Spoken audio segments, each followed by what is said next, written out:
Well, my friend, here we are once again. Welcome back. Save the world. We're not going to be Dismal Dave and Apathetic Aaron this time. We're going to be excited and ready to do this podcast. Yes, because it's been too long, much too long, and we have much to talk about. Much to talk about. Should we go right into it? I think so. Follow up? Let's get cracking, yep. Okay. So, again, a momentous occasion where I have follow-up ready to start. Yes. So, last time we talked about Walmart security guards after 10 o'clock and all the strangeness of having that protocol of checking receipts and how it doesn't make any sense in my mind. The whole procedure is bizarre because people steal things at any time of the day. Yeah. Anyways, so I bring this up because I'm going to start off with I didn't mean to steal things, okay? I just want to be clear. I had no intent. Wait. What? So hear me out. Okay. So I go to Walmart during a regular time of the day, super busy time of the day, and I'm just buying a whole bunch of personal items. And you know how it says in the self-checkout to like double check your cart and make sure that there's nothing that's left in the cart? Yeah. I always ignore that warning because I'm like, I'm not an idiot. I don't forget things in my cart. Well, I happened to forget something in my cart this time. What? So I had like 2 sticks of deodorant or something in the little top part where the kids can sit if they want. Yeah, the basket chair. And so I left those in there. I never bagged them, never scanned them. And so I got all the way out to out of the store to my car, and then made this realization that I had 2 things I hadn't paid for. And so it just made me laugh because we were talking about how ineffective that procedure is in general, and how ineffective and how easy it would be to steal something if you mix it with a whole bunch of other things you were buying. Yeah. And so I did that inadvertently. Oh, no. But I was a good person. I went back in, paid for the deodorant, and went back out. As long as you go back. That's good. But it was just a proof to my point that it's really easy to steal stuff if you have malintent. But, that makes sense. No, I can't. Or if you're just stupid and forget to check your cards. Not stupid. It's just forgetful. It just happens to everyone, especially when they put that annoying warning where you just like, I'm always just like trying to click through it. I'm like trying to like, I'm ready to like do the card thing, and why isn't it like, okay. Like, I'm not an idiot, like you said. And then you stick your card in and you just go. That's pretty funny though. I can't believe you stole without trying. Yeah, that's basically what happened. I don't know if I'm convinced that this wasn't a test of the system. I promise. I had no malintent. I wasn't trying to beat the system. Did they check your receipt? Did they? No, there was no check of the receipt because it was a really busy time of the day. Oh, so. Right. There was no security guard. That's a bummer. Maybe if they had the security guard, they would have noticed that you never checked those deodorants, and then you wouldn't have almost stolen. Right. But that goes back to my point. If they're going to do the security guard check, they should do it every time of the day. And they better have like 20 of them ready to go, because otherwise you're slowing down a really long line. Right, so. Exactly. You got to be able to withstand maximum capacity of the thing.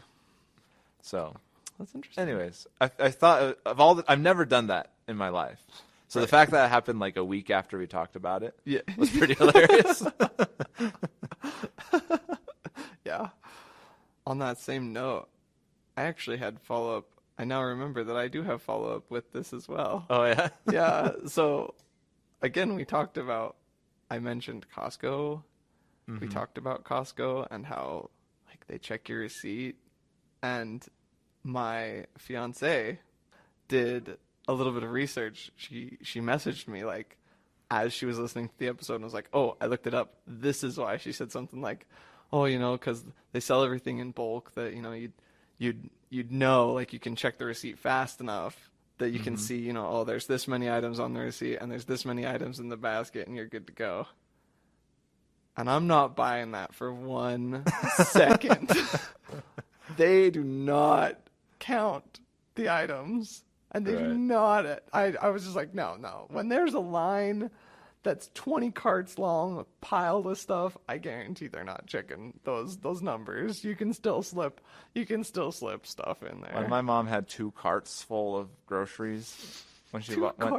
when she went to Costco, you're not checking that. Right, Like, right. I promise. Like I watched as a kid. Like I know how this goes down. They look it over. They kind of make sure general items they see on the receipt match general items they see on the Right. carts. That's all they can do. Yeah, There's no way. Yeah. No. I just think it's silly. I think Amazon has the right idea with this whole system. I think it's silly nonsense, and I don't buy it. But that's okay. By the way, listeners, again, I think we should start recording Aaron's face for the whole podcast, because there was the biggest smile when he said his fiance. Yeah. Because he recently got engaged. So sorry, ladies, he's taken. I'm sorry to disappoint you, but I did. It's been a momentous occasion. Part of the reason why we haven't recorded recently is because I'm getting married soon. It's great. So we're all very happy for Mr. Aaron and his super smiley face. And yes, we totally should record at least something. At least my hands or my face or something.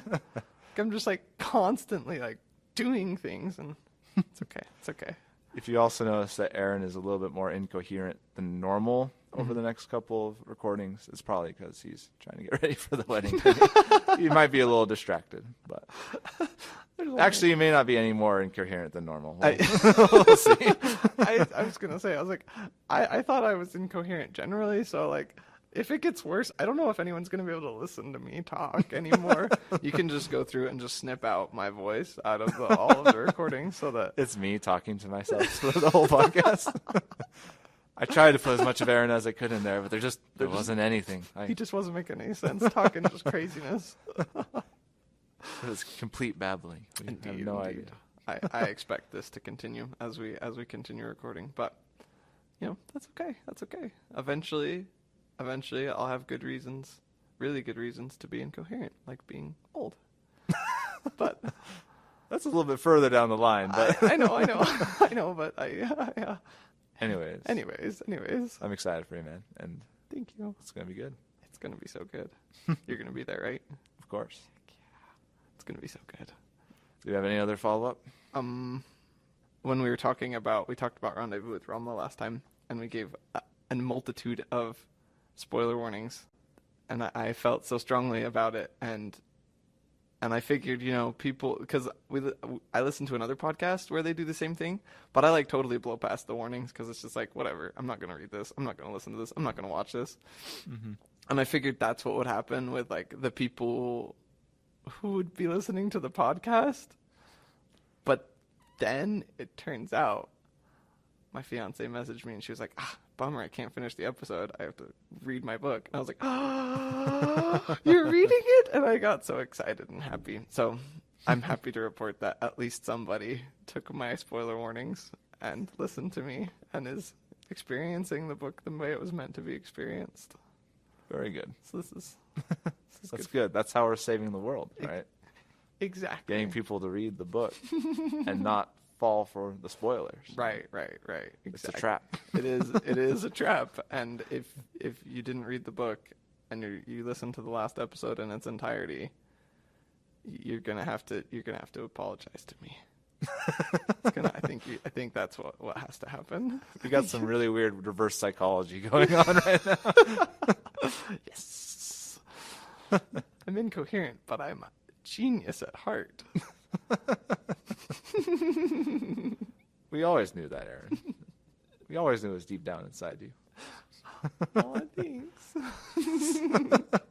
That someone believes in me. So, shall we start with the problem we'll solve? Sure. Okay. So, on a side note, candy follow-up. I still have candy follow-up today. Okay. So, I'm gonna pull this picture up because it is priceless. My fiance is in Ireland right now. She's on a trip, and in Ireland they have candy, and she sent me a picture of some candy that I have to show you because it's priceless.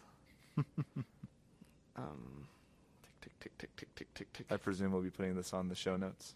Yeah, yes, I can send it to you. Wow, I didn't realize there were so many things to go through. This is just evidence of the fact that Aaron actually like records photos of his life, whereas I do not. I can like go a month by month easily on my phone with a single swipe of my finger, but No, Aaron's been here for about 5 minutes. No, I'm just kidding. He's still in the same week. Looking for the photo that I have. See, no, this isn't fair though, because I don't document as much as I'd like to. In photo, this is a photo from her, and so right. Okay, that's fair. That's fair. She takes a lot of photos, and I appreciate that a lot because I want to take more photos. Okay. Somebody's got to do it, but it's not me. Yes. Okay, so Aaron's going to hand me the phone in just a second. Yep. I mean, so she sends me this picture of this Irish candy. Okay, so I'm looking at the photo.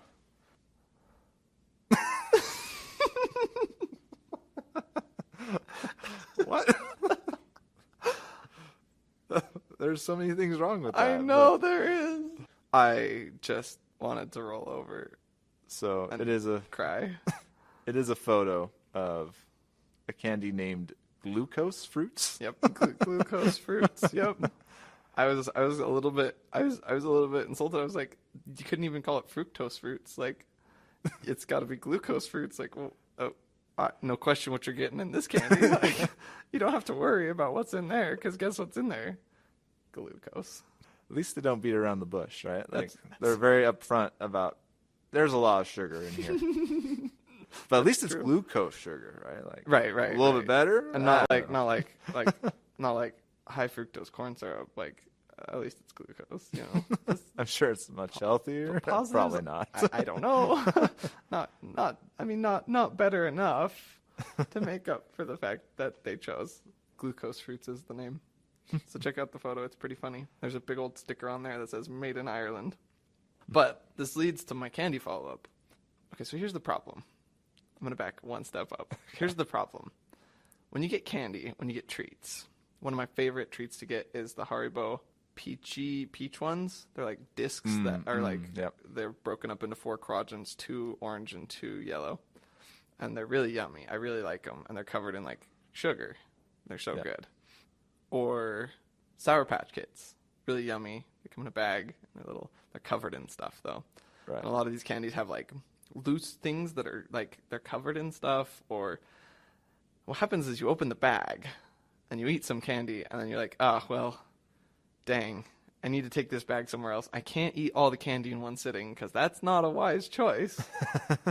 Not that I am unable, but that I would be sad if I did. And so I think to myself, well, if I just take this and if I just like fold it over a couple of times, roll it up, and stick it in my bag, it'll be okay. Everything will be okay. And then like inevitably, you forget about the candy or something happens and your bag is upended and something happens and that little sugar dust somehow finds its way out of your carefully wrapped package into the bottom of your bag. And then you have to like vacuum your bag out to get it clean again because it's a disaster. The problem is that there's no way to close the bags. The bags they give you don't have any way to close them. So she was in Ireland and she told me that on this Irish candy, she was eating some of it. And she was she was done. She wanted to like not eat all of it all in one sitting. And she turned the bag over, and on the back of the bag, there was a sticker. She told me what you do is you roll up the bag, and then you pull the sticker off, and you stick the sticker on the bag to hold the flap down. And it solves the problem. Then your bag doesn't open in your other bag, and you don't get sugar dust everywhere, and your problem is solved. I thought this was an amazing problem well solved. Plus, better than anything else, you get to put a sticker on something. and that's just a big plus. Exactly. Who doesn't like stickers? Show me a person that doesn't like putting stickers on places where they're meant to go. Not where they're not meant to go, but... This was my problem well solved. I was really happy and really impressed. I was like, wow, good job, Byron. That is pretty genius. Yeah. Good job, Ireland. Yeah. In general, really, like all the good things Ireland has done. Good job. Right. Definitely. They just, but this was the height of their achievement in my eyes thus far. So, I do have a couple of concerns though. Okay. Please. So first of all, I've never experienced this, but I could see instantly what would happen if you rolled up a bag of candy and put it in a bag, and it unrolled inside the bag. Like, you've never done this before? No, I've never done that. You've never just like had extra and you just put it in your bag? I don't travel with candy, but maybe that's just me. Why not? I don't understand, David. I just don't. I don't know. Maybe this is something I should be doing. Maybe this is a hole, an emptiness in my life that I just will realize how much joy I will have as soon as doing this. I mean, only if there's stickers on those bags. The stickers are pretty good, but I do have concern because you have 1 point of failure, right? Okay. If that sticker fails, right? Yeah. Same problem. That's true. It is a good, solid start. Yeah. But I think we need multiple points of of security along this edge. So what you're telling me is we need more stickers, more than one sticker. Perhaps. I think that's a great idea. Why not? I like it. Okay. You've sold me on multiple stickers because I agree. Sometimes you get stickers and they're not good. They don't stick to things. Stickers, okay. I'm trying to think of other ways we could solve this problem, or is that the epitome? No, I think is there no better method? Multiple stickers, that's as good as it gets. I mean, let me think. No. I mean, unless they're like duct tape stickers. I think you also have to be able to open it again. Oh yeah, that's a good point. You don't want to be like trying to pull the duct tape off and then like the rest of the bag tears open rather than the duct tape because it's duct tape, so it would do things like that to you. You can make the bag have Velcro on the edge. Velcro? That's no, because then the candy would get in the soft fuzzy part of the Velcro. The little sugar dust would go find its way into the soft fuzzy part of the Velcro. But you're not gonna eat anything left on the bag, are you? Is that the intent, or? No, I wasn't gonna eat that. I just it just doesn't look good. Like it just isn't good, you know. It's like, why is there sugar dust in my Velcro? My nice pretty black Velcro. There's sugar dust all over it. Like I don't like that. If you're gonna eat candy, you gotta eat in style, right? It's gotta be presentable. Right. I see how this is an issue. That would be a concern. You know, now that you bring this up, you're right. If I do eat candy, I do want to eat it in style. And you know what's not stylish? It's the bag the candy usually comes in. It's like this big colorful mess. I think you know what comes to mind? Better idea. My dad has this thing he used to have this thing for his keys.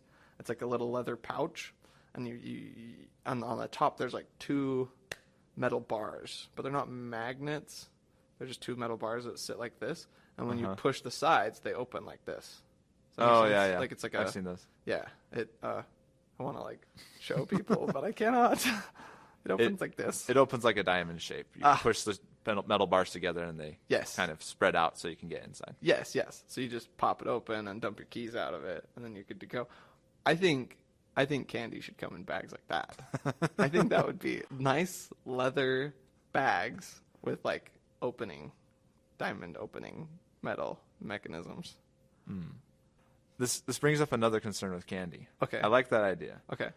I've always had a problem with gobstoppers.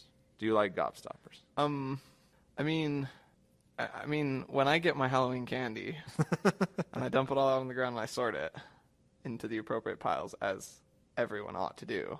Your good, better, best piles. Yes, exactly. Well, they're organized by type, so you have all the types in their own pile, so you know exactly how many of each type you have, and then you have.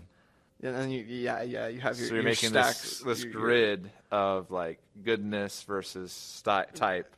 Right. Exactly. Okay. Exactly. So you got this huge matrix of candy. Okay. Right. Exactly. I can get on board with this. Okay. Yeah. I would expect so, because everyone should be on board, because that's the only way you could ever eat your candy, and then you know exactly how much of what you have and what you want to eat first and what you want to eat last. Because I'm a guy, I like to save things for last. I eat the well, sometimes it depends. you have a little bit of the best intermixed, but then you have the best saved for last. Yes. Okay. Thank you. Yes, perfect. Perfectly logical reasoning here. Okay, I like it. Exactly. So gobstoppers, for me, they fall into that class of candy, like the bottom class of candy. That's like, I don't eat it. It doesn't get like, it's not one of those candies that I eat and then mix in the really good stuff with them. Like there's like the middle section of candy that's like the regular candy that's like, it's just candy. I like it. It's yummy. And that's the one you eat, and you mix in the good stuff with it sometimes, and you save the very best for last, or whatever you're gonna do, however you sort it. But then there's the lower section of candy that you eat all in one go to get rid of it. Well, I mean, or you trade it. You traded it if at all possible. If at all possible, you get rid of it. And if you cannot, then what happens at that point for me is it stays there until I'm out of all the other types of candy.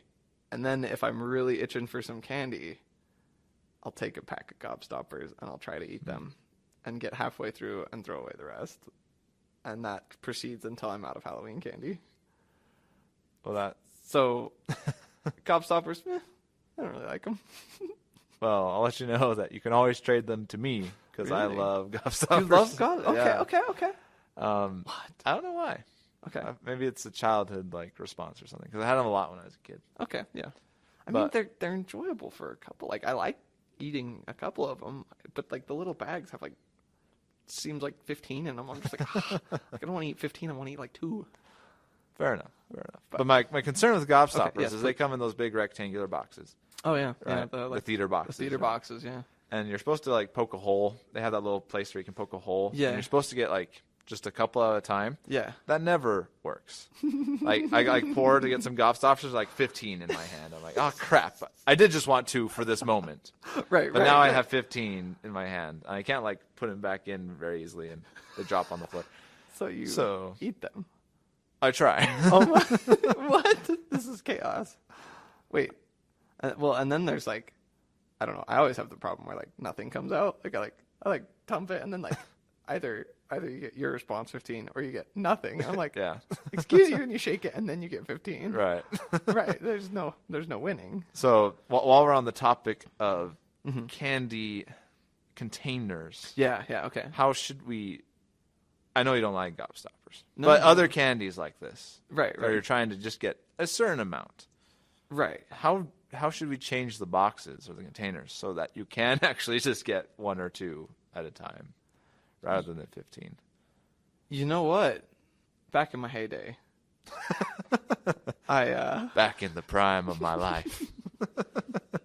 I mean, it sure felt like it. I slept less than I do now, and I did more, so I don't know. But back in the day, I used to airsoft, which is kind of like paintballing, and use replica weapons to shoot at each other, but they don't shoot bullets. They shoot little plastic balls, and they're totally harmless. They only hurt a little bit, and sometimes make you bleed. That's why you always wear proper safety equipment. It's like you're not an idiot with it, okay?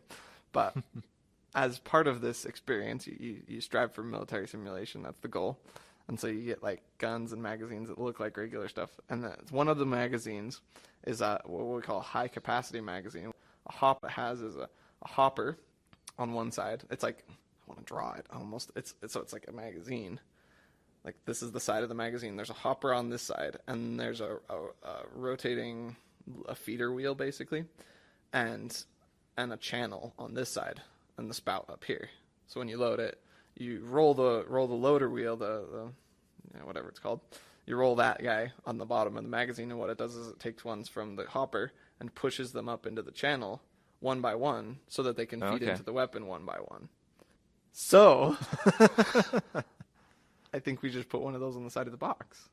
They'd have to be pressurized, right? Or loaded in a certain way. Well, right? I mean, so you take the gobstoppers. This would work for anything round and ball shaped. I think milk duds would have a problem because they don't roll so well. But gobstoppers, bubble gum, what are their ball shaped candies? Nerds. Those are pretty small. Yeah, that's okay. We make small things. Technology. It's the year 2018. Right, fair enough. We have the technology.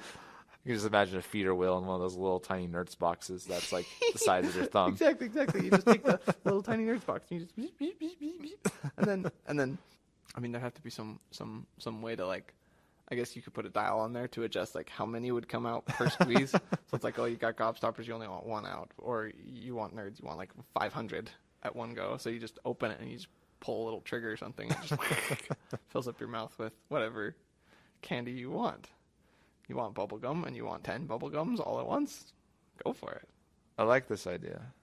It definitely would increase the price of the box. I mean, is it something where you could have your own candy dispensing container, like the universal candy dispenser, like a Pez machine? Yeah, I guess so. The same way like a. Yeah, I'm thinking like a Coinstar almost. Like you pour all your candy into a bin, and it kind of feeds through to the bottom, and then like it sorts it. It kind of knows the size of the candy, and then it can give you one at a time, densities and stuff, and then you take the tube that comes out of the top of the machine, and you tell it how many you want, and then you just like open your mouth and stick the tube up, and you just and it just fills your mouth up with whatever you want. It's got like pre-settings, like you're feeding in gummy bears, right? You know, like it asks you, it like verifies the candy. Right. So you just go to Costco, you just buy a 50-pound bag of gummy bears, and you pour them in, and you buy 100 theater boxes of Gobstoppers. You fill that sucker up, and then it's good times. Let the good times roll. And you have like preset buttons, like a soda vending machine, where it's like, oh well, this is the normal amount that I want. But then you also have the ability to customize that amount. So it's like, today has been a rough day. I need more Nerds than normal. And so you press the button, and you take the tube, and you just... It's like those old multi-channel CD players where you could like tell it which candy. Like you pre-feed it like 10 of your favorite candies. Yeah. It's like, I want Gobstoppers today. And it like switches and it has it already sorted into different... Yeah. No, exactly like that. So it's just ready to go. And... travel packs. You just press the button and just dispenses a nice travel pack of your favorite candy. Has a plastic sealer built into the. I mean the machine's big enough. I think. I mean, it's how expensive is this machine gonna be? I don't know. A couple $100,000. It's not too bad. If you need to be able to sort 50 pounds of gummy bears, I guess that's fair. Yeah. I mean, that's a lot of gummy bears. So, and they got to be lined up and positioned correctly so that they're like all facing the same way, like they're on an assembly line to their death. That's how I want the gummy bears. There's a little glass window. You can like see them on the conveyor belt, like going one by one. That would be perfect too, because then you can see your stores. Like, oh, I'm running low on Gobstoppers because the Gobstopper is almost empty, or like I'm almost out of gummy bears because the last gummy bear is about to be eaten to his death, and it'd be perfect. You're right. Price isn't an issue. This is exactly what we need. Anything can be bought, and anything can be made, and anything can be budgeted for. So this will just become a standard in like kitchens around America, you know, like kind of how microwaves started to be just kind of mounted into the side of the cabinetry. Yeah. There'll just be another machine right next to it. That's the candy dispenser. Yes. Okay. I don't see why not. Ooh, parents could put parental controls. Like you can only have this much. You take your Halloween candy and you dump it in there. You say, oh, you guys did good. You guys got a lot of candy. Here we go. And then you don't have to worry about your kids binging on candy the night of Halloween, because what kid doesn't? Okay. It's genius. Why not? Little Jimmy runs up to the machine and it like takes his fingerprint to know it's him. And it's like, oh, sorry, Jimmy. Mommy said you can only have 5 gummy bears today. Does an internal health scan and says, hey, Jimmy, I don't think you should be eating any gummy bears today. You have to wrap this band around your arm. We're going to take your blood pressure. Yes. And yes. I think it's perfect. And I don't see why not. I think that'd be awesome. Would that solve your problem? Yes, that would definitely solve my problem with Gobstoppers. Although it wouldn't solve my problem of me overeating Gobstoppers. Unless someone else put the control, you know. I'd like ask you as a friend, like, Aaron, come to my house, put it on the machine for 5 Gobstoppers, and then the back. Right. Don't tell me the password. I don't want to be able to go past this, you know. I'd ask you that as a friend, Right, to do right. that for me. So. Right. But then I'd probably just be opening the machine from the back. Right, reaching right. in. You'd have to have like locks and security measures in place so that like you open up the machine a little bit early and like the candy police come and bust down your door and hey, don't eat that. You can't eat that. We could this could change the world. People wouldn't eat too much candy anymore. I wouldn't eat too much candy anymore because the candy police are going to come to your door. See, Aaron, this again illustrates the difference between you and me and how to solve this problem. Because you instantly went to having a police force. I would just have like a joy buzzer on the back of that thing, a small taser that just like shocks you if you try and reach in. Like that's a better idea. I like that better. Just electrify the back of the box, so there's no way to open it without like getting yourself electrocuted. Like yeah, I like it. No, that's a better idea. It's cheaper. It's a lot cheaper than employing a whole police force of dudes for candy. For enforcing candy restrictions that you've placed upon yourself. We could simultaneously solve the obesity problem and the candy dispensing problem in one machine. Both epidemics that are plaguing the nation. This is amazing. I like it. This will definitely work. And the best part about it is you can set your own limits. Right. It's like, okay, this is the most you can do. Now I'll just start building it. Okay. I got a lot of things on my list that I'm building. Yeah, you do. Dude, you got a million. They're not coming along very well, just so you know. Trying to get a master's degree and trying to run a physics class and got all sorts of projects. Man, you don't. No. But this is more important than a lot of things I'm dealing with right now. So this will definitely go up in the priority queue for sure. 100%. I'll back you on this. I'll pitch in my $5. Okay. That's all the capital we need to get started on this. I mean, what does $5 buy us? It buys us how First many bag of candy. Stoppers? Yeah, that's what I was gonna say. We can get rolling on our candy supply. I just can build the rest out of cardboard. No big deal. I have this image of like, you know how like kids build spaceships out of cardboard boxes or like buses or stuff. That's what I see in my head, like a big old cardboard contraption where you're like, see, and you like press a fake button and then just grab some gobstoppers and eat them. Like, it works. It's great. We're at the proof of concept meeting with the cardboard box. Press a fake button. It's drawn with crayon. Yeah. The gobstopper button. And then I just like reach under and grab the gobstopper. I'll be in the back and I'll just throw it over the top. I'll be like, tunk, tunk, tunk, no, you're in the back and like your hand reaches down and like gives me gobstoppers. You're the dispenser. And guess what? You only have to feed it 3 times a day, and it only works. It'll work for 16 hours a day. And if you feed it money, it gives you more candy, and it's great. It's just the best. It's self-filling because like you just open this door, and eventually it'll fill itself back up. You just put some money on the table and send them with the credit card, and they'll be back. The other day, I was thinking, and I don't know. I do know how this came up, actually. So I was thinking, my fiance used to work at a school, and called her Miss, her first name. And sorry, guys, I'm not going to tell you. And I got to thinking about this. Okay, I got to thinking about this real hard because as soon as a woman gets married, the prefix changes to Mrs. Like MRS. It changes from MS to MRS. Miss from Mrs. Which, like, I'm okay with. Like, I don't have any problems there. Like, that's fine. Whatever. Easy to distinguish who's married and who's not. I approve of that. I highly approve of that. After having been a single man, it's like, oh, it's nice to know when the girl's married and when she's not. Right. So you don't try and ask her out when she's married. Anyway, so we got the point. Yeah. So anyway, but then I got to thinking about it. I was like, what's the prefix for guys? Mr. What's the prefix for guys once they're married? Mr. I was like, what? Why isn't there? Why doesn't it change? Why don't I get a new prefix for my name when I get married? So, this is my problem. And I So before we go into your concerns about the problem, yes. I'm just curious, what prefix would you like to have once you get married? Well, I mean, one of the ones that crossed my mind was MRS, but then I was like, oh, no, that doesn't work because, like, you can't add another S because then it's the same as the female. I was like, I don't know. But I just don't, I don't know. MSR? Would that work?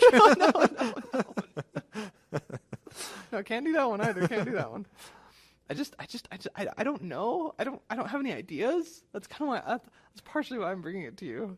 It's because I was hoping you might have some ideas. But I'm a little bit sad that I don't have a new prefix.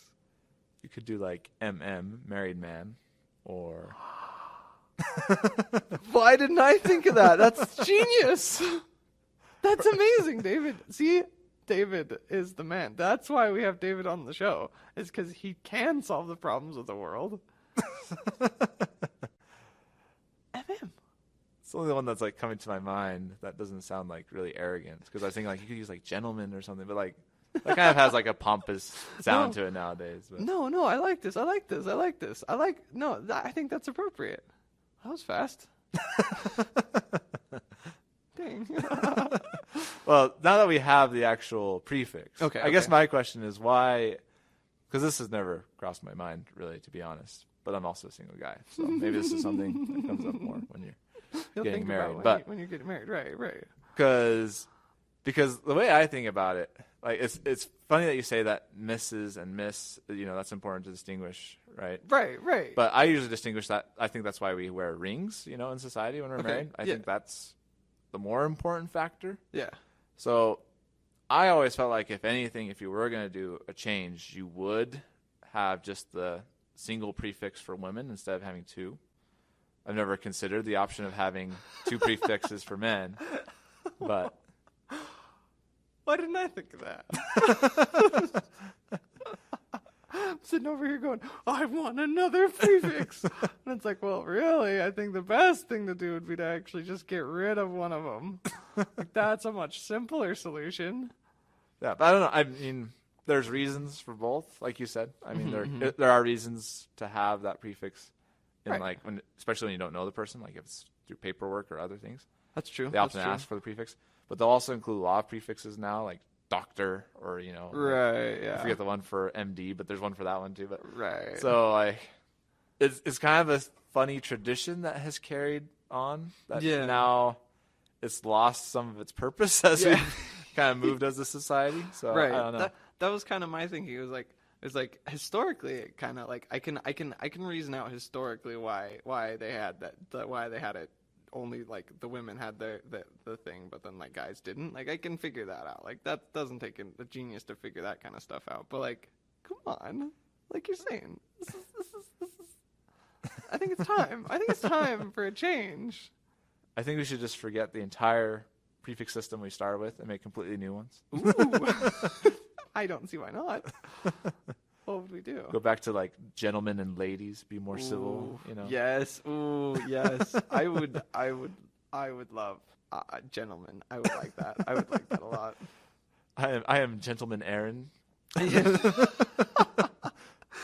This is lady so and so. Yes. I love it. May I present to you, lady so and so. I gotta start saying that about my lady. I gotta start doing that. Whenever I introduce her to someone new. That's a good idea. Thank you, my friend. So, yeah, it is kind of a silly system, I think. I say either, have just two prefixes, one for men, one for girls. Okay. But then why do guys even have a prefix? Like, I can't, like, if there's already two for girls, what's the purpose distinguishing married status? Is that the only utility of the thing? I'm suddenly wishing I had studied prefixes much more in a historical context than I have in my life. Yes. For this single conversation. I feel like I should have studied it too, bringing it up and all. I don't know. Maybe the listeners can help. Maybe the listeners know things. Yeah. I will say this. I do know something actually. Oh, okay. Did you know that gentleman actually used to mean someone that owned land, and I forget there was another condition. But like it doesn't have the sense of like we think of gentlemen as being very like a well-dressed man, Right. usually Well-mannered, like kind and good. civil, pompous, Civil and pompous, yes. But yeah, it used A to gentleman, yes. Yeah, but it used to mean that someone that just like owned land or property. Oh. And it kind of has lost its meaning over time because the culture was that if you were someone that owned land, you should behave in certain ways. Oh, yeah, and okay. so it lost its original meaning of just a pure definition. Gentleman. Yeah. Right.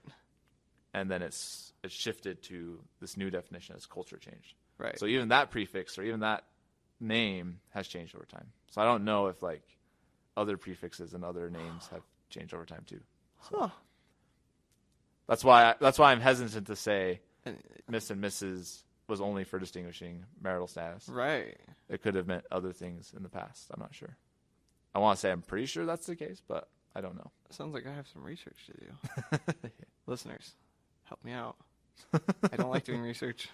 David's the academic between the two of us. Help me out. Send me some links, please, that explain what's going on here, because I don't understand. Regardless, we should just switch to gentleman and lady. That would be pretty sweet. Yes.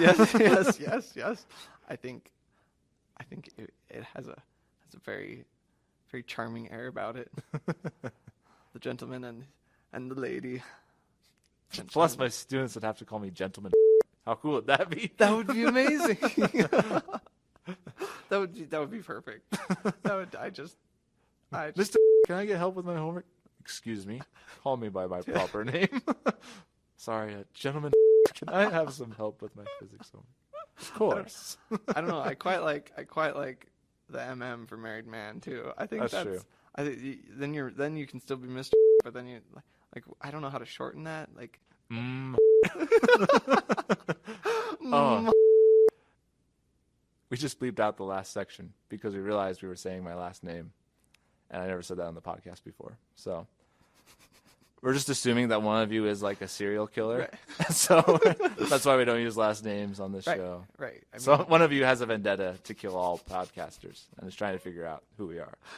There are heroes and there are villains, and there's definitely a villain trying to stop us from saving the world. I guarantee it. And I don't want to get murderized by a villain. I have not trained enough to be ready to fight a villain unless there's some hero out there who can help us. Murderize. I've never used that word before, but that's another one we should include on our list of words we're adding. Yes. As we change the English language. I think so. Yeah. So yeah. I mean, yeah. I don't see why not. I think it's a good word. I think it's descriptive. I mean, what do you think of when you think of murderizing? I mean, probably don't think those thoughts, but like we're adding careerification on there, right? So yes, murderize. Careerification, murderization, murderizer. You're a murderizer. Yikes, that's yucky. I'm sorry. I apologize in advance for the person that this will bug the most. I'm sorry.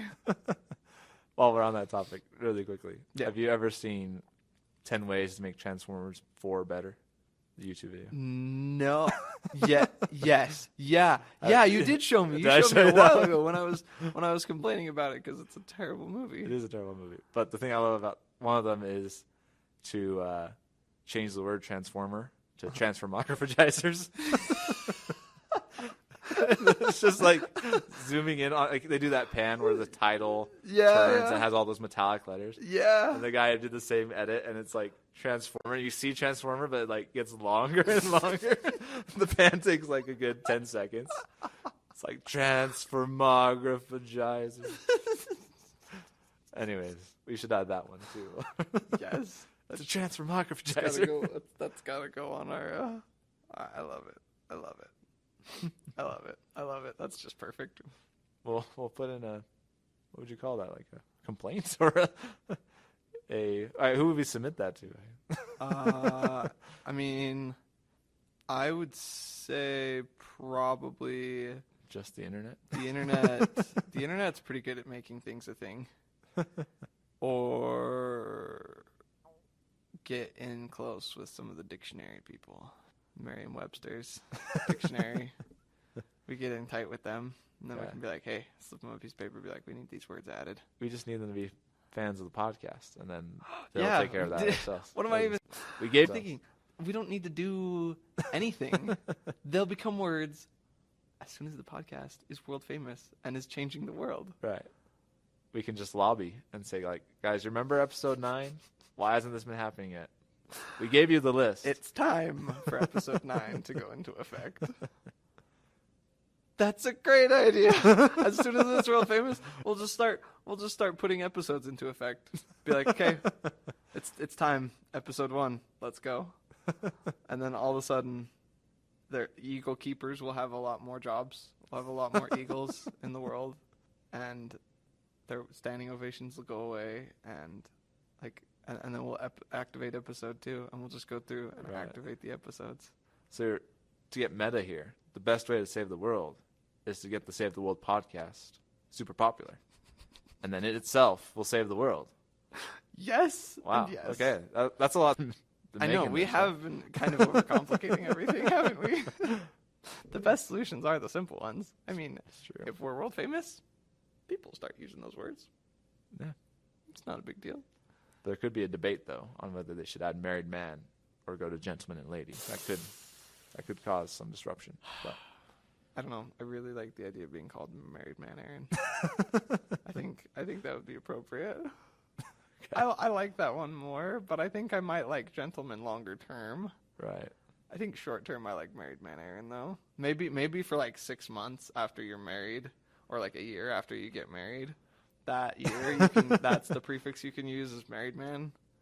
That has a really important distinction, like recently married. Right. And then ladies can use like the missus. So you got like married man Aaron and the missus. Mm-hmm. And then after a year, those like kind of expire, and it's like, okay, now it's time for you guys to go back to gentleman and lady. Gentleman and lady. Yes. Would it make you feel better if I called you married man Aaron for the next 6 months? Yes. Okay. I mean, I think so. I will give you that honor then. I will do that. All right. Well, maybe we can just start with us using gentleman and lady, and maybe people will just catch on and be like, ooh, like I like being called lady so-and-so. I like being called gentleman so-and-so. I think it's a good idea. No, I think you're right. Let's do it. Listeners, I recently watched the newest Star Wars that came out. It went up on Netflix, and so I was like, ooh, I'm bored tonight. I guess I'll watch the next Star Wars, because I've been watching them delayed on the Netflix, because I was never the biggest fan of Star Wars, and so I watched them, but slowly, and way behind, and in multiple parts, multiple sittings. Well, and to be clear, this actually isn't the newest Star Wars, right? Because there was the Han Solo movie. You're watching episode 8. I haven't seen the Han Solo movie yet. Oh. Okay, so I saw the next one in the new trilogy. Second one in the new trilogy? Yeah, episode 8. Episode 8. Yep, of the new trilogy. The Last Jedi. Yep. Is there another one called Last Jedi? That's my first question. There was Return of the Jedi. Okay. But there's not been another Last Jedi. No. Okay. I just, like, every time I saw that title, I was like, isn't there another one? I thought one of the other ones was The Last Jedi. Like, I thought we've already had The Last Jedi. Okay, so we're not on The Last Jedi yet. And we did The Last Jedi. Okay, I'm okay. I'm okay with this. Okay. So I finished the movie, and I think it took 2 sittings. The first sitting, I tried to watch it. I was too tired. So I knocked out. Okay. And the second... That's a good sign. It was really gripping you. Off to a thrilling start. Yes. And then I finished it another day when I was just, I don't know. I was just bored. And I couldn't think of anything else to watch. So I watched it. And I told this to you, and you asked me how it was. And I told you honestly, and our opinions slightly differed. Yes. And so that's why I thought it would be interesting to bring it up on the podcast.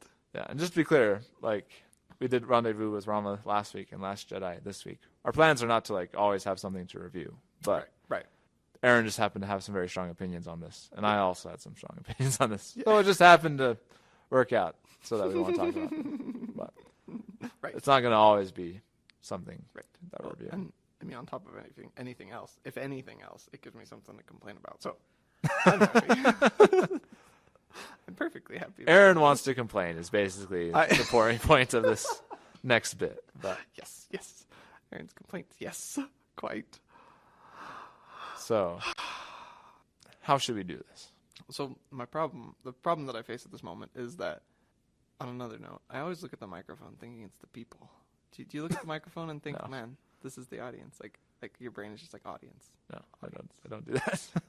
I do think of the microphone as who I'm talking to. Okay. But I never look at it. Like, You never like glance at it and think uh-uh. think of your audience. No. Oh. Okay. Awkward. Okay, anyway. So, what was the question? What was I answering? How should we do this? Oh, how should we do this? So the problem is that I don't really remember perfectly the story. It was good. It was a story. It was all right, and I don't really remember a lot of it because like it didn't have a huge emotional impact on me. I still remember one of the scenes that has a couple of the scenes that had large emotional impacts on me, but they were not good emotional impacts. Well, then let me just ask you about the opening scene. Okay, how does it open? I know there's the rolling credits, and I checked them for taxes, and there wasn't any taxes. The opening, like the rolling. I'm glad that you think of that as the opening scene. That's not really a scene. It's just it's just how the Star Wars movies start. But that's a good point. What did you think about the rolling description? There wasn't any mention of taxes, so I was like, okay, we're in good shape. It's not going to be boring. That's good. Because So it wasn't too long, but it was kind of long. okay. Well, moving past that scene. Okay, yeah. The opening scene, again, I haven't seen this for like a year, so I'm trying to recall. But it's the big, huge, I forget what they're called. I think they're called like Juggernauts or something. The like super big Star Destroyers, because apparently a Star Destroyer wasn't big enough. Oh, yeah. Right, so it's the super big Star Destroyer. That. Yeah, okay. And so Poe Dameron comes up with his little X-Wing, and he has a Skype call with the leader. I forget his name, but like the General Hux, that's his name. Okay, yeah. He has that Skype call with General Hux, and he pretends like that he can't hear him. Yeah, through. I remember they're attacking And then they basically go and they send all their bombers to bomb this huge ship. Right. Kind of against orders. Right. Because they've been told to like get out of there. Right. But Poe Dameron was like, yeah, we got to destroy this thing. We got this. Yeah. So, you know the scene now? I do. Did you have any gripes with this scene? Okay, my first gripe is like, so episode 7, there was a scene where the Star Destroyer is like above a city, and I really appreciated that. I thought it gave like a lot of like scariness to the Star Destroyer, because I feel like the old Star Destroyers aren't that scary. Like in the old movies, like I don't feel scared by them, and then like in the newer movies, like they weren't a thing, and then in the newest movies, they've become more of a thing, and I was like, okay, I can do Star Destroyers. Are you thinking of that scene from Rogue One when it's above? Oh yeah. Okay. That wasn't 7, was it? No, that's okay. I just want to make sure I was thinking of that scene. I am not very well read on this stuff, but I do remember that scene, and it was really good. But then, like, I don't know why they feel like they had to make a bigger Star Destroyer. Right. Like, why'd they make another bigger ship? Like, I was fine with the Star Destroyer. Like, I want scary Star Destroyers. That's what I want. Right. I want these things to be just really scary. Right. I don't want a bigger one that's surrounded by little baby Star Destroyers around it. Like, I just don't understand what they were. I do understand what they were thinking. I just don't understand why they. So that is one of my complaints with the newer movies so far. Okay. Is they just like take older ideas from the previous movies. Yeah. And they just make like bigger versions. Right. Like the Death Star was, the star or this planet destroying ship that was this big. Yeah. But on episode 7 they had the planet that's even bigger, And then on this one it was like, oh, this isn't just a Star Destroyer. This is a Juggernaut. It's even bigger, They picked a crappy name for it too. And so the Juggernaut. Oh, that's so scary. That's not. Your other one is a Star Destroyer. That's way cooler. Like Yeah, now I'm even forgetting if that's the right name. It's probably just, I think it's Juggernaut or something like that. Anyways, I don't know. Either way, it's not memorable because it's just a big Star Destroyer. Star Destroyer is memorable, right? Well, and it's like that's been the ship. Like they always have Star Destroyers. Like always. Right. Like that's the ship because that's the bad guy ship. Yeah. Like you just don't get rid of it. And they're already massive.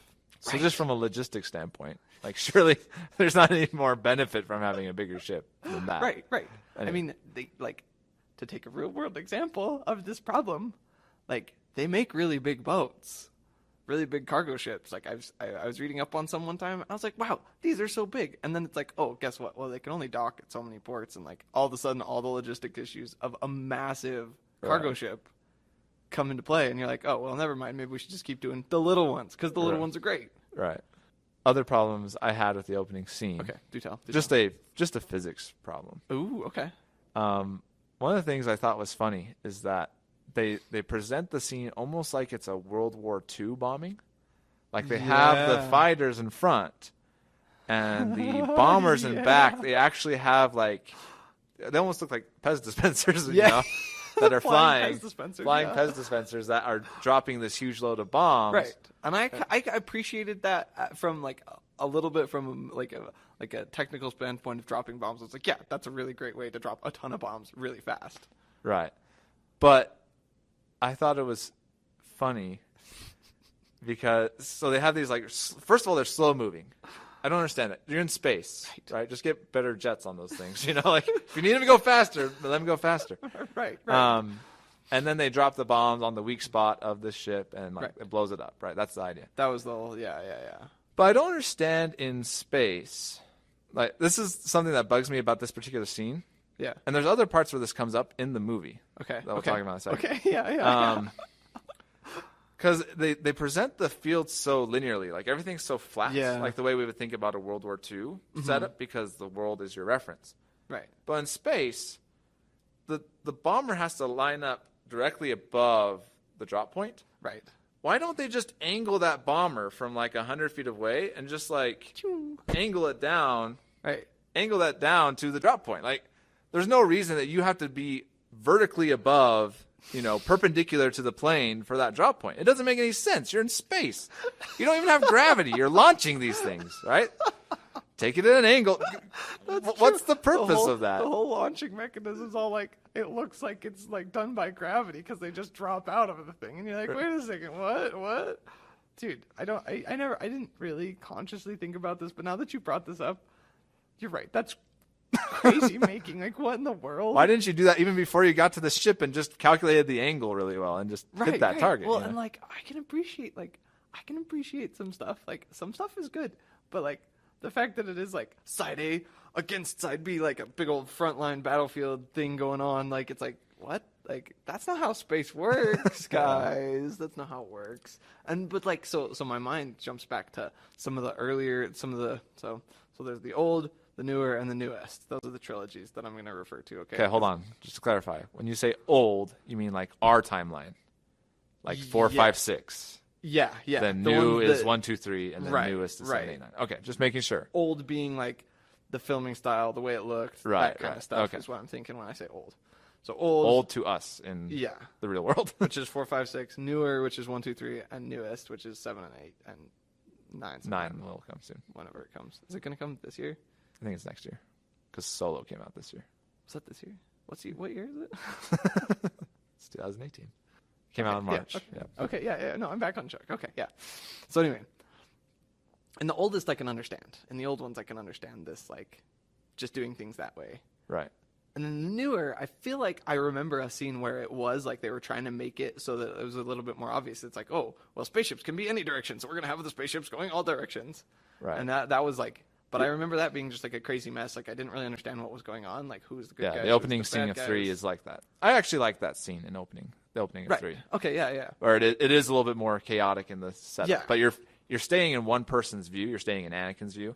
That's so that helps because you had to stay in his view. Otherwise, if you tried to view that from the side, you'd be like, whoa, what's going on? Right. So I understand why they do that. Right. For visual purposes. But anyway, sorry, continue. No, yeah. So then, but I feel like they go to the newest movies, and it's just like the same thing. Like, guys, space is a lot cooler than you're giving it credit for. Guys, come on. Like, that was one thing that was so fun about Rendezvous with Roma or with Ender's Game is because it's like, oh, you get to play around with like directions and ways you do things. Like, you really make it fun. No, this is just like straight line, flat, gravity field, battlefield. It's just Right. normal, boring nonsense. So I can get on board with this complaint. I feel like I need to make this clarification right now. I liked the movie.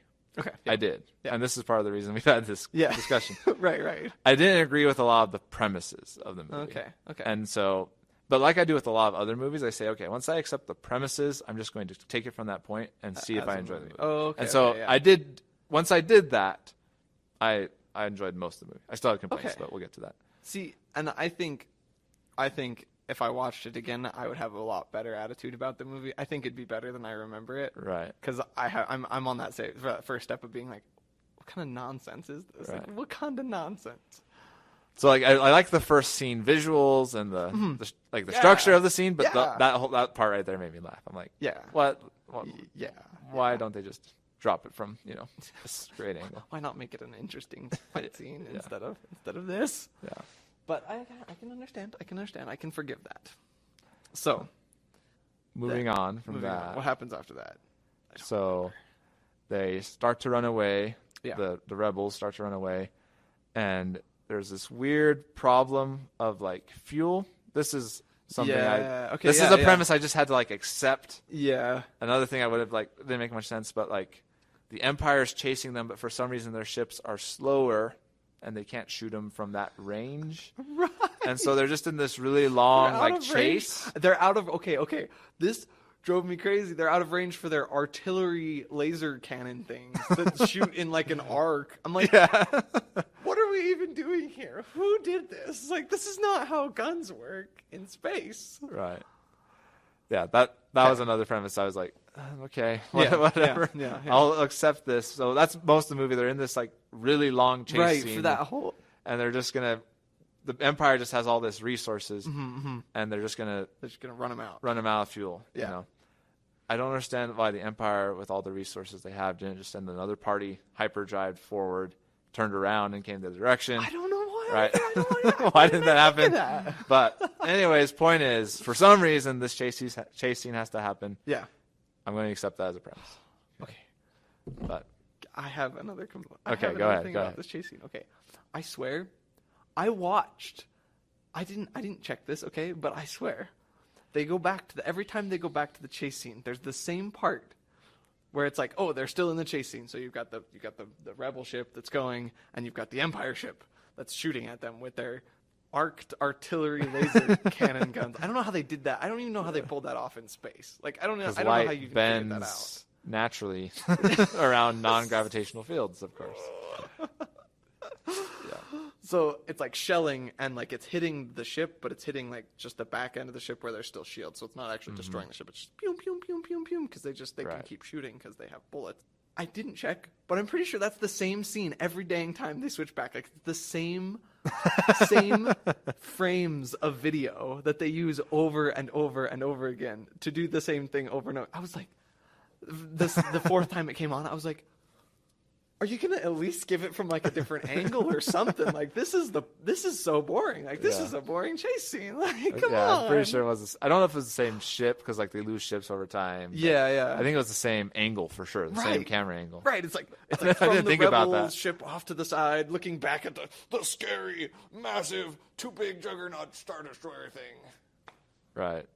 Shooting its silly laser cannons. That bugged the crap out of me so bad. I was so bugged by that. So, and then yada yada yada. There was all that stuff, and there was the whole thing with Kylo Ren and like. Okay, here's another thing. Okay, so this is during this first chase scene, right, where Kylo Ren's like flying around with his little TIE fighter or whatever. Mm-hmm. Is it a TIE fighter? Are they all TIE fighters? I don't think he's in a TIE fighter. I forget what the special one's called. Right, there's the round one, and the square one. Right. The square one is a TIE fighter? Yeah. Okay, the square one's TIE fighter. He's in his TOE fighter, and and he's flying along, and then they're told to go destroy the rebel ship or whatever, and like Leia's in there in the cockpit, and he's gonna blow it up, and then there's like this whole moment between them where like he's going to, and then he doesn't, and she can feel that he's going to, but then he doesn't, so she gets relief. And then the other guy does, the other TIE fighter that's falling behind him, just and blows it up. And then, like, bam, she's in space. Right. And everyone's dead. You're like, dang it. That's a bummer. then she wasn't dead? Right. And she like uses the Force to fly back to the ship. So I've had it to about here with people, and they're not understanding instant space death.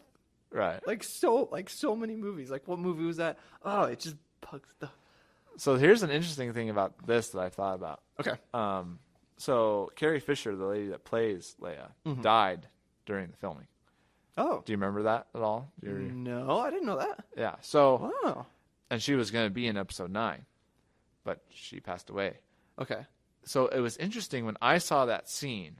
My first thought was when like it blows up, Leia's dead, you know. Yeah. Special fingers. What do you? Yeah, he's got the quote fingers. Sorry, I think it is. Yeah. Quotation fingers. Leia's dead, right?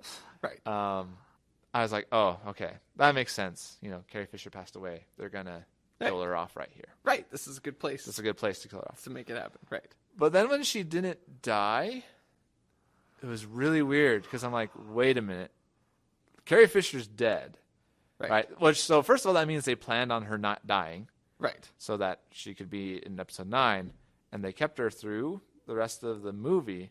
But it's so. I was okay with that at the moment. Like, okay, she lives. That's weird. She uses the Force. Whatever, I don't know how they got her back in the ship. They don't have like an airlock, you know, that's available to like open one door. Yeah, okay, she comes and opens seriously? it. Okay. So I don't know how that happened. Again, up to here with space people, and they're not understanding space.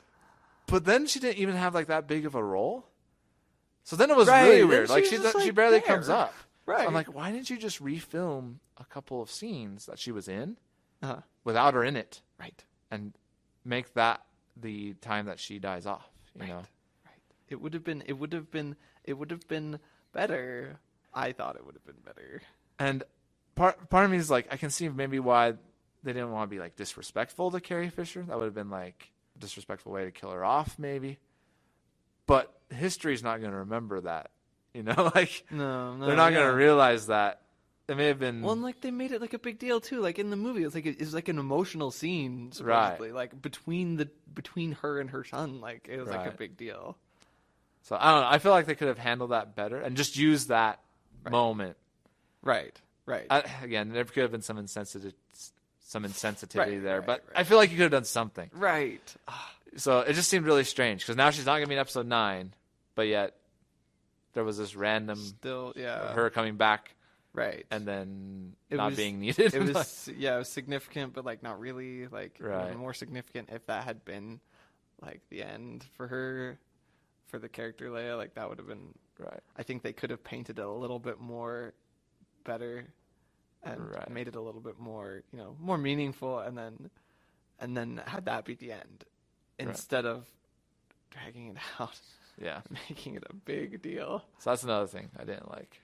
Okay. Yeah, I totally agree. That's a weird scene. Yeah. I apologize in advance for if I ever sound insensitive. I don't mean to be insensitive. I'm addressing this completely as a work of fiction. Right. Never as the actual how real life is. Like I don't mean to be insensitive. I'm sorry. So, I feel like it's gonna be hard for me to explain reasons I like the movie without kind of seeing the whole movie as a whole. So I think it's better to get all the complaints out first, and then we can kind of go through in general sense. Okay. So I'm sure you have more complaints. Can I go? Okay, my next complaint. Yeah. So, I tried to watch number 4 again one of the days a while ago, like a couple of years ago. Bugged me so bad, cause Luke Skywalker was a whiny baby face. He was whining so much. I was like, kid, would you quit your whining? Like, please, just say it without whining in your voice. Like, please, anything but that whine. And David, he's exactly the same. He's exactly the same. First time we start talking to him, he's like, you know, because they made a big deal about it in 7, and then it's like kind of like a comedic point, like, oh, by the way, he's actually kind of jaded and a jerk and not that great. And you're like, oh, well, that's great. Like, excellent. Like, the whole, like, his whole character, the whole purpose of him, like, the whole time in the whole movie, I was bugged with. I was like, I don't understand this person. I don't understand who this person is. Like, I don't, and I didn't feel like this person was relatable. Like, he felt like a big whiny baby the whole time.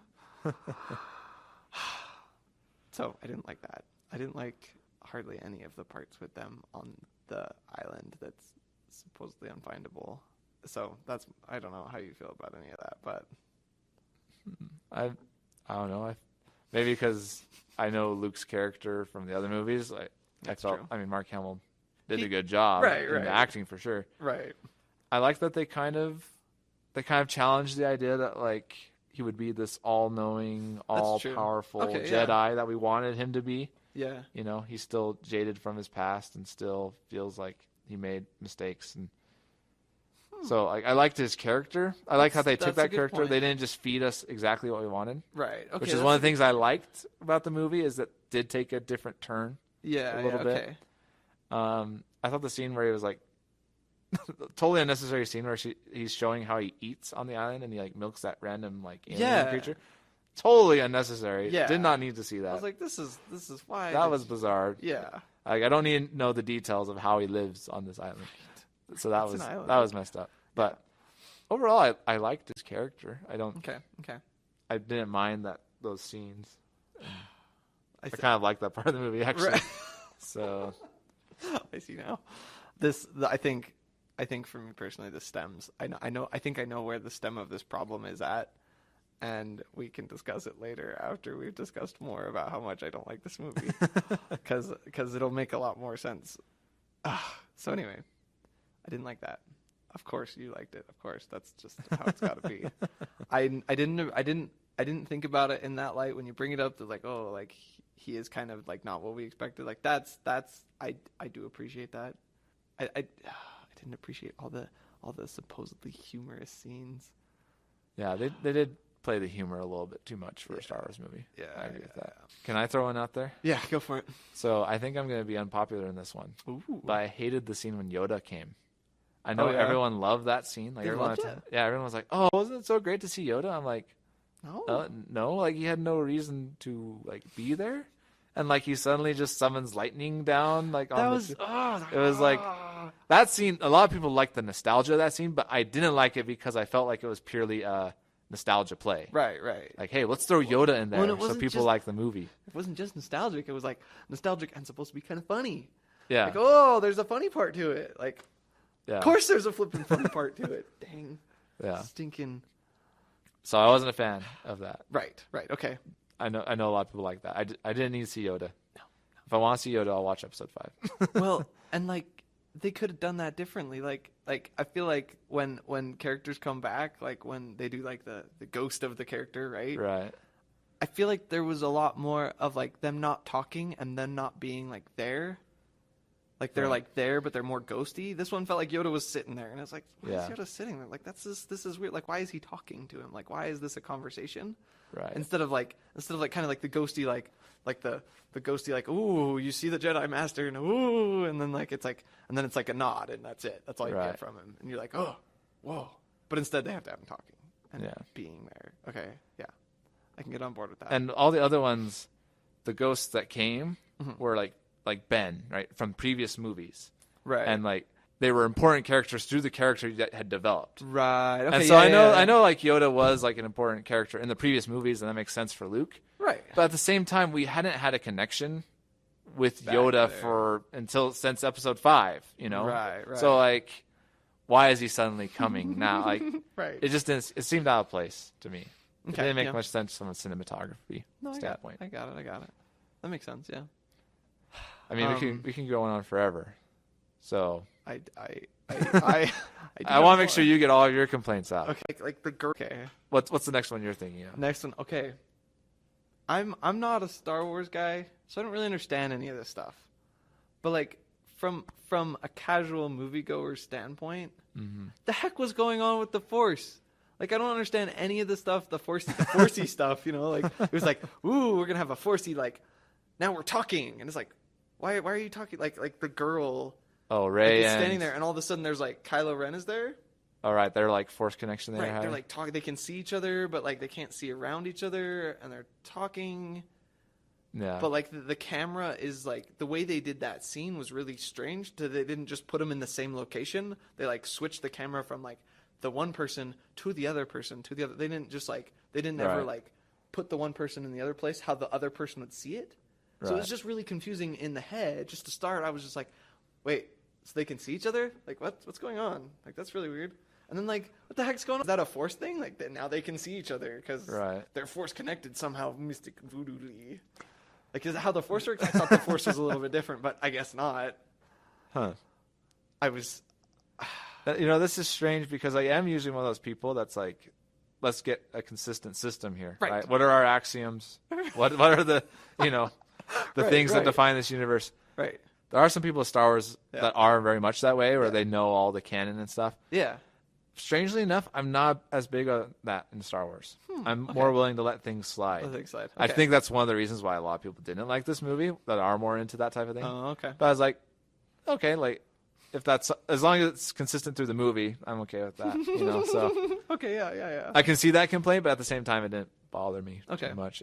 But yeah, now that you say that, it is kind of a weird thing that could happen. It's just weird. It was just confusing. But Luke does the same thing with Leia in Episode 5. Does he? Yeah. Like they can see each other and talk. Remember, because he's about to fall to his death from Cloud City after Darth Vader chops off his hand.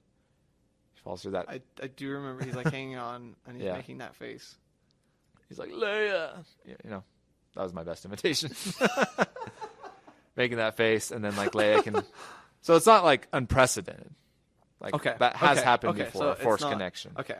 Because I'm not well Star Wars versed, so I didn't know if that could happen. But I was just really confused when it happened because of the way they did it, like the way they played it out. It was kind of strange. Okay. The fact that Snoke could just invoke that on those two was weird. That was weird too.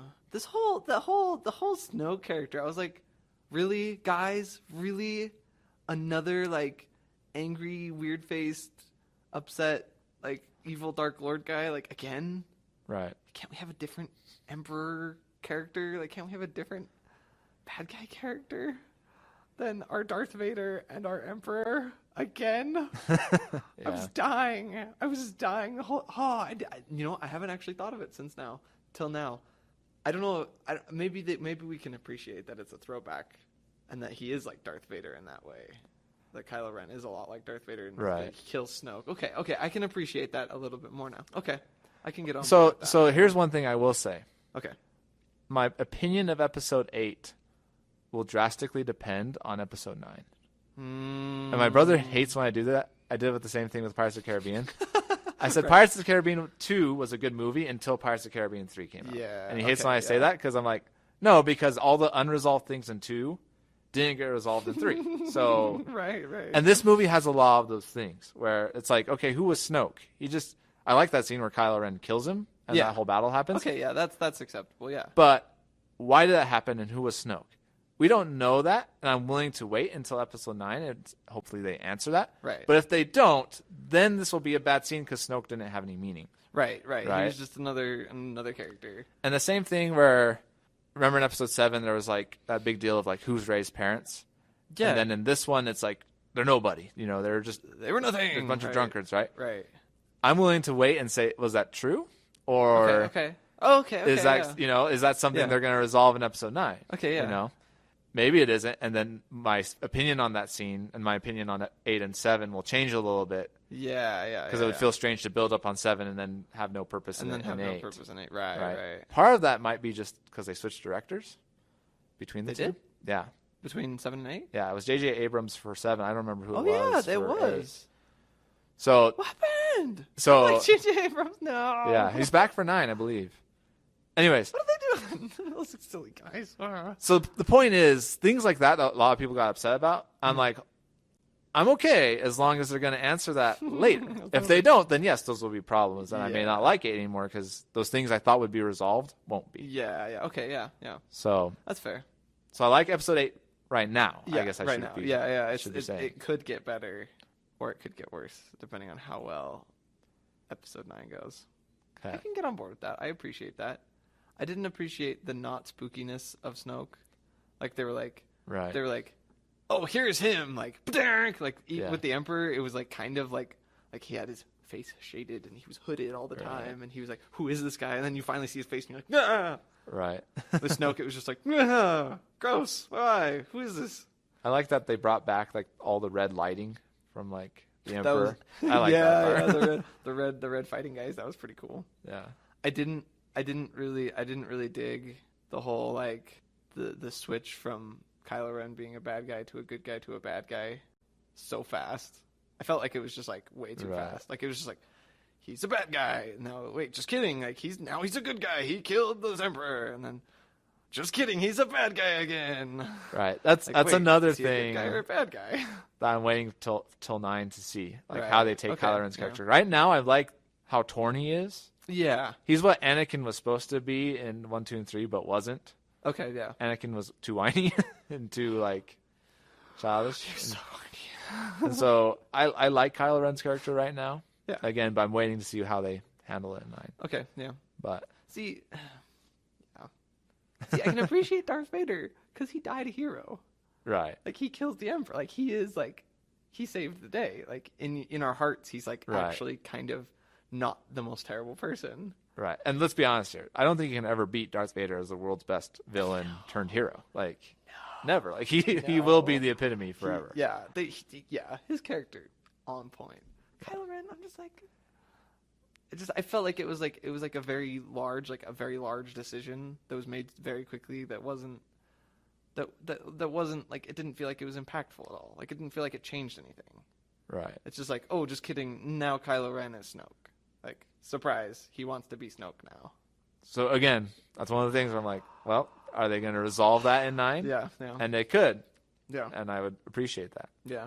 So 8's a very interesting episode in general, just because we're waiting on seeing what some of these things result in.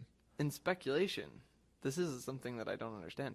Like I don't know. Like, do you think that Kylo Ren's going to be a good guy or a bad guy at the end of this trilogy? Do you think? I think people want him to be a good guy because that's what we've seen. Yeah. I could see a really good Star Wars where he doesn't. Yeah. And I think I would like that more, actually, to be honest. Me too. But like you want him to be a good guy. You're like, you're almost a good guy. Right. You almost did the right thing. If they do it right, they could make a Star Wars that doesn't give you what you want. That is just awesome. Yeah. Right. Well, that's the best way. That's right. They could also make a really good Star Wars that gives you what you want. Right. But both ways are good. Yeah. So It's just got to be good. It's just got to be good. Another thing was like, I guess that one's acceptable. I guess that happens in some earlier movies. I wasn't happy with a Forcey-Worsey Luke projecting himself places and being in that final battle scene at the. Okay, first off, that fortress thing that they like go and hide out in with the big doors. Yeah. I'm like, ooh, and then guess what they bring down? Guess what the bad guys have? A battering ram cannon. It's like, great. Are we in the 1800s? Like, are we? First it was World War II. Now it's like medieval warfare. Yeah, I agree. I can see that. It was killing me. I was like, are you kidding me? And then it just blasts a hole in the door. You're like, I mean, just like planetary bombing? Like, isn't that what your Star Destroyers are for? Yeah. But I can forgive that. And there were the AT-ATs. That was cool. That was fun to see them. They were a little bit weird. They like kneeled on their feet. It was interesting. Yeah. They had like gorilla feet almost. Yeah.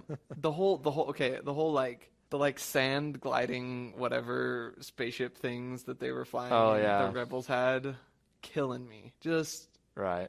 killing me. I hated it. I was like, these are so dumb. Like, you guys are at the peak of technology and civilization. Like, even if it's crappy rebel stuff, at least the crappy rebels had flying things on top. Like, Yeah. at least they had something that could actually fly and not just slide on the ground. Like, not just a jet ski. Right. I feel like in general with this whole episode, Mm-hmm. it was so much power on the Empire side, or the First Order side, I guess is their official name. Yeah. And so little power on the Rebel side.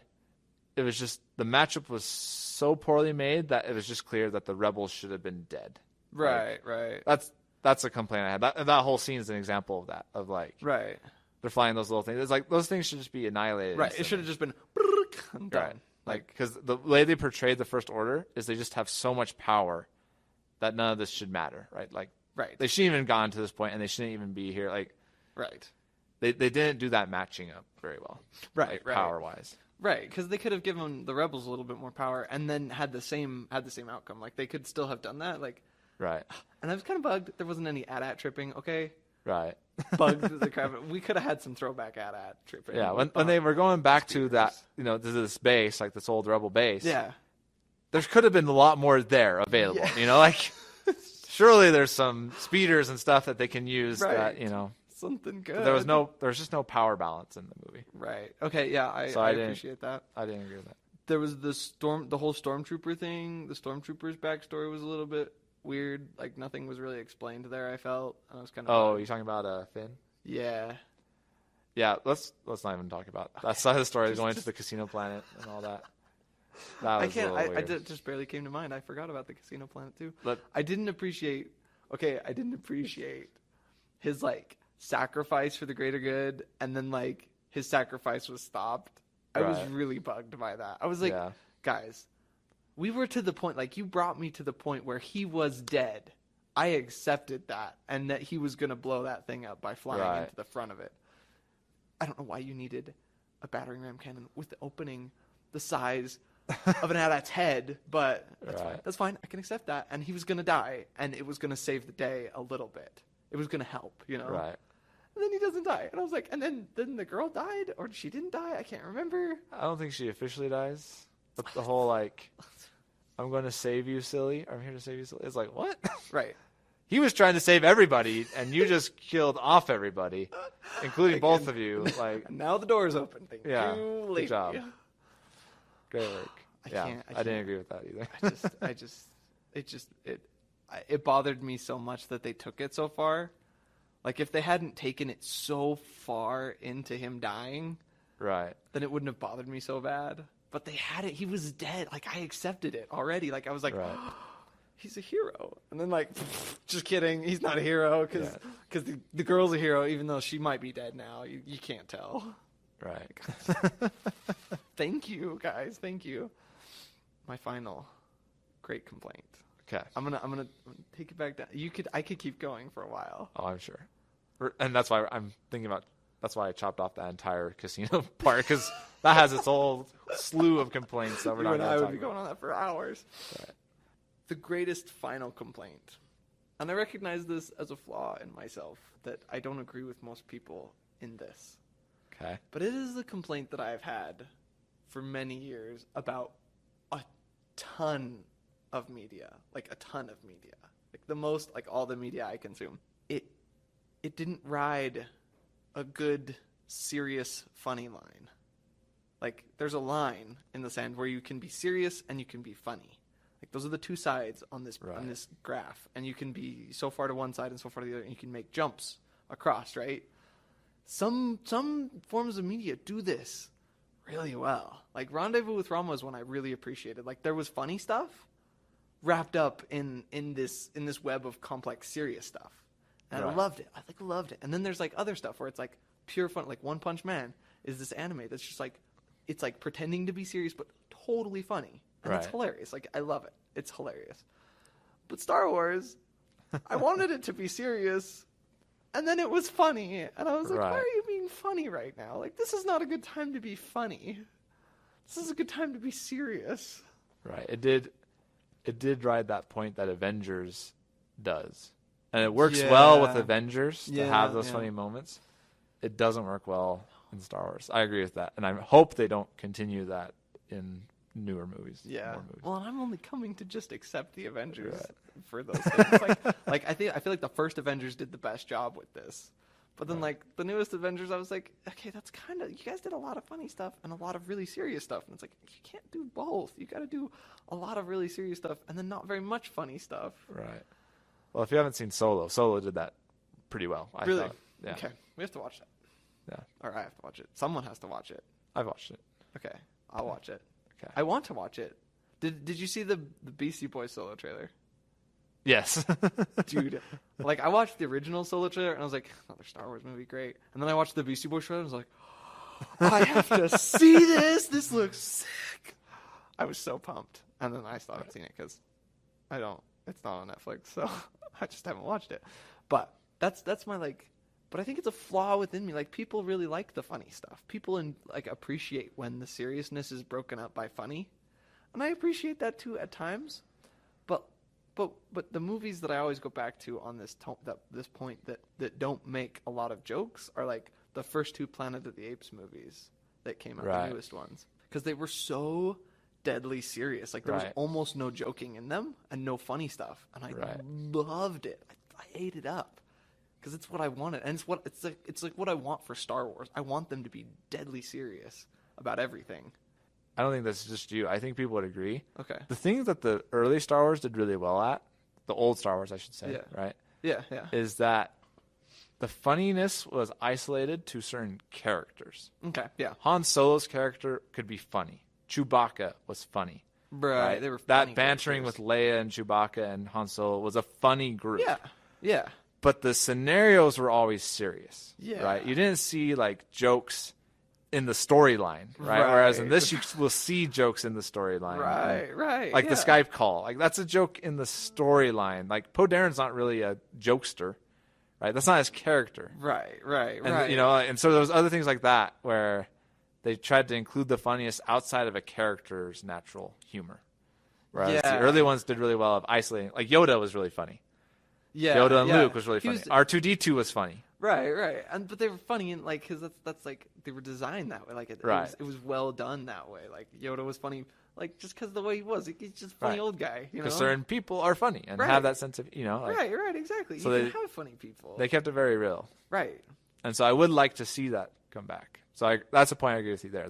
The humor is existing in itself. It shouldn't. It should exist in the characters. Right. Oh, yes. On this note of funniness, okay, there was one scene that still bothers me. Like it still just irks me so bad because I just want to smack Luke. Just want to smack him because he's being like he's like, oh, okay, I'll teach you about the Force, right? And then they take her up to the little platform, and you're like, wow, this is a cool platform. Like this is gonna be all fun. Like we're gonna learn about the Force, and this will be a good learning experience, just like Luke had, right? Because he had a good learning experience. You know, he went to the planet, he met Yoda, got his butt kicked, worked out a lot. It's good times. And then she's sitting there, and he's like, okay, close your eyes. And she closes her eyes, and then he's like, reach out. Reach out and feel the Force. And she reaches out her hand, because, like, that's how she is. Like, I could see myself doing that. Like, okay, reach out. Got it. What are you going to give me? You know? She reaches out, and he has this little piece of grass that he, like, flicks her hand with, and he's like, oh, can you feel it? Can you feel it? And she's like, oh, yeah, it's the Force. Oh, yeah. And then he like smacks her with it and throws it off the cliff. And you're like, I felt it was so unnecessary and so rude. I was just like, this person is like, you're agreeing to teach this person about like the thing in the universe that controls everything. And now you're making like a big joke about it and like calling her like an idiot for what she's like trying to understand and trying to learn to do. And that was one point where I thought the funniness was like, that's not funny. Like I'm not laughing because I'm in the character of the girl. Like that's how I feel in this case. Like it's like I don't feel like joking about this. Like I'm trying to understand. Huh. See, that's interesting because I didn't interpret that as supposed to be a funny part. I thought it was supposed to be part of the character development. Oh, okay. Of Luke being this really cynical. Okay. Like okay. I don't want to teach you because you're not ready to type, and like this is pointless anyways. So I didn't see it as a funny scene. I agree. It wasn't that funny, but it was part of the character development, in my opinion. But that makes sense. Okay. You've resolved this problem for me. I can accept that scene. See. I think if I watched it again, I think I'd like it more. Yeah. So, with all this being said, we've been complaining a lot. Yeah. Right? Yeah. And I definitely have lots of complaints. Mm-hmm. But, like I said, I still like the movie. Mm-hmm. And I feel that's harder to explain than... It's easy to point out things that are wrong. Yeah, it's really hard to point out things that are going right. Okay, yeah. And the thing I loved about this movie, and again, there's some things I'm waiting on episode 9 to see if they resolve. Yeah. Is you're very passionate about it, right?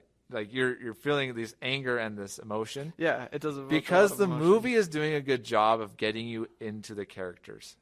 That's true. That's why that scene made you angry, Aaron. Because because you were feeling for Rey. Yeah. And you were mad that things weren't going the way they should have been going. Right. Like, who is this guy? He's an idiot. Right. He's an Why idiot is he living not on an doing what island. I know Jedi Masters do? Right, Right. right, exactly.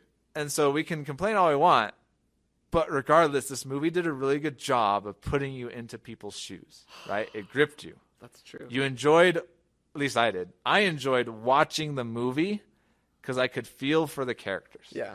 Right? And to me, that's one of the most important parts of a movie. Dialogue, character development. Yeah, Right? yeah, definitely. Those two. And so, yeah, there's a lot of things that were un-Star Wars-y and a lot of things that I could complain about. Mm-hmm. But when all is said and done, you felt for the characters in this movie. That's true. And you enjoyed, at least I did, I enjoyed the experience of going through that with them. Yeah. And so if it did those things, then I enjoyed the movie. See, right? I didn't enjoy going through the experience with them because they weren't having an enjoyable experience. Okay. Fair enough. I think that's true. I think you're right. No, you bring this up and it's like, oh wow, like that's true because the whole time I'm like really frustrated, but I feel like that's how the girl felt. Like that's how she's felt the whole time, is just totally frustrated with everything and everyone. Right. Like it's like, oh, Luke's I think you're right. Luke's a bum living on this island who's not doing anything, who's like doesn't do the Force anymore, I guess. And then like Kylo Ren is like, oh well, now he's a good guy. Oh, he's just kidding, he's a bad guy. Like, oh, now he's talking about my parents. Like, yeah, I think you're right. It forced you to turn on things you thought about. Mm-hmm. Like when Kylo Ren went good then bad or bad then good then bad. Yeah. Why was that scene frustrating? Because you knew Kylo Ren could have been good. Yeah. Right. Yeah, and so when he turns again, it makes you frustrated, but it did a great job of it. Right. Yeah. It turned on. It made your heart turn because you're like, no, Kylo, you can come back. Like, right. Like, but he didn't. You idiot. Like, why are you falling back into this trap? Like, I thought we just established like this is a trap and we need to get rid of this. I still liked the movie because it felt like Star Wars. You still were in a Star Wars movie. You still went through this journey with them, and you still feel for the characters when you're done. Well, most of the characters. That girl that does the suing to save the dude, to save Finn. I don't feel for her. I don't care about either of those people. Like both of those characters, I'm just bothered with. I like Finn's character. I don't like hers. Okay, fair enough. But everyone else, I have a pretty good connection with. Yeah. Okay. One last thing. Okay. The best part of the movie. I know the canonists hate this, but when she hyperdrives into the Star Destroyers, super cool. I was about to say that. Like, this is my last thing. Yeah. That was my favorite part of the whole movie. Is when she just blasts right through, and then you never considered that before, but then it's like, oh yeah, I guess that's what would happen. Is like. You'd hit on impact and it would just destroy everything. Right. And so like the huge, massive, this huge juggernaut Star Destroyer has this amazing split just like right where it hit on impact. And it just destroyed it. And it was like, whoa, that was cool. That was way cool. Yeah. I love that scene. Why do people not like that scene? That was so cool. Because it goes against like Star Wars canon. Like, oh, if you can do that with a hyperdrive, why don't they have hyperdrive weapons? And the people that read the books and stuff don't actually like that scene. Oh. But I don't care. I'm like, that looks cool. Well, I mean, I can reason it out. It's like I can see why somebody would be like upset about it. Like, oh, like why wouldn't you regularly do that? Oh, because these spaceships are huge and expensive. It's going to be expensive. Like, come on. Right. Like, come on. Like, you guys don't you got to think. And this is like the Rebels' last ship. Like, it's their last spaceship. Like this is a huge blow for the Rebels. Like it's bad for the Empire, but they'll recover, or the First Order or whatever. They'll recover, but like for the Rebels, like this is like the last hurrah. It's like the last thing that they can do is destroy one of the big ships, and that's all they had. That's all they had. That was really strange too. Like her, like I don't know. I appreciated that character, the pilot, the captain, the blue-haired lady. I didn't really know who she was. I didn't really understand who she was, but like. I like that character as a character. She's like totally overwhelmed and stressed out like the whole time and trying to make everything better and it's not working. And so she's just like, well, here's the plan. Do it. Yeah. And then turns around and is like, well, gotta save him. I guess a lot of people didn't like her character because she's the actress from Jurassic Park. I didn't make that connection while I was watching it. Oh, she is. That's where I knew her from. I was like, I know you. Yeah. So I know a lot of people were like, oh, it's obviously her. And I was like, oh, I didn't notice. Maybe I'm too young, but. So that's cool. I don't know why people wouldn't like that. She did a good job. Yeah, I liked her character. That whole division between her and Poe Dameron I thought was interesting. Yeah, that was interesting. The mutiny, I was like, whoa. Whoa, whoa, whoa. Again, it turned against things that are normal in Star Wars. It didn't give you what you wanted in Star Wars. So yeah. I don't know. I kind of like that direction if Episode 9 is good. I know people will say you can't base Episode 8 based on Episode 9, but you can. Yes, you can. You can. It's a trilogy. Thank you, trilogy. everybody. You put them together, yeah. The last one's got to be as good as the first one and the second one. Thank you. Yeah. So, anyways. Okay. I think it's everything. So. Sorry, people. I have no idea how to connect this to save the world, but we got you to complain, which is our goal. So I've now complained, but see. Okay, here it is. Oh, Here's the connection. We talked about this movie, and going into this talking about this movie, I thought this movie was trash, and I didn't like it at all. Like, I didn't like anything about it, like, except for that one scene. That one visual was just stunning. That was like, in Rogue One, that was my favorite part, was when the laser can't, like, that scene where they shoot the big old monster planet at the other planet, and it just, like, boom, and it hits the city. Like, that was and then primo. destroy I was Jedi? like, that is the coolest looking thing in the whole movie. Yeah. Same thing with this one, when the spaceship jumps to the other spaceship and destroys it. I was like, that's the coolest looking thing in this whole movie. Nice. And with 7, I think it was 7? No, what was it? No, it was Rogue One again. When Darth Vader comes, that was the coolest scene in the whole movie. Yeah. Okay. But like that's all I appreciated out of this movie. But after talking to you, after hearing and talking and explaining and reasoning this out, I've determined that actually this was a good movie, and I actually did kind of enjoy it. Like, it wasn't all bad. I have a lot of complaints, and there was a lot that I feel like could have been cut out because it was 2.5 hours long. Dude, I watched that in 2 sittings, and I still felt like I watched 2 movies at the end. I was like, oh. But like I appreciate it more now. Cut out the entire casino part, and that would have been thing. great. That whole storyline, cut it out, and it would have Not been pretty good. important. They spent way too much time on it. But like, so the reason this relates to saving the world is like, sometimes you want to complain about stuff. Sometimes you're upset about stuff. But if you take a good open mindset and you take your complaints, you say, these are my complaints, this is what I don't like. But you have to come with those open. Those have to be able to be changed. And then your mindset of your thoughts on the movie has to be able to be changed. If you can accept that, that'll help you save your own world. Because I could have been upset at this movie forever about, like, and I could have just always hated every reference to this movie. But now, because we've talked about it, because you've shared with me your insights and the reasons that you understand and you like this movie, now I am able to more fully accept this movie. And my life will be better because of it. And I'll be able to say, yeah, I didn't like that movie, but like, it was a good movie. It was not too bad. That was super deep, Aaron. You know how I would relate this to save the world? How? Do tell. Disney, don't mess up episode 9, or the world will go into chaos. You got to save our world. Several episodes regarding a full dismemberment of the movie and why we hate it if you guys screw up number 9. So get ready. We'll invoke that episode, and you'll have to redo episode 9. And that crap's expensive. So please nail it for us. For me. It's kind of meta that this is episode 9. That we're talking about episode 9. What? So, mind blown, right? Daily mind blowing has occurred. Disney, please. For all that's good, don't mess this up. And don't add so much funny, stupid stuff. We'll find out. Hopefully. Fingers crossed. Double crossed. Triple crossed. I've now triple crossed my fingers, everybody. Thank you.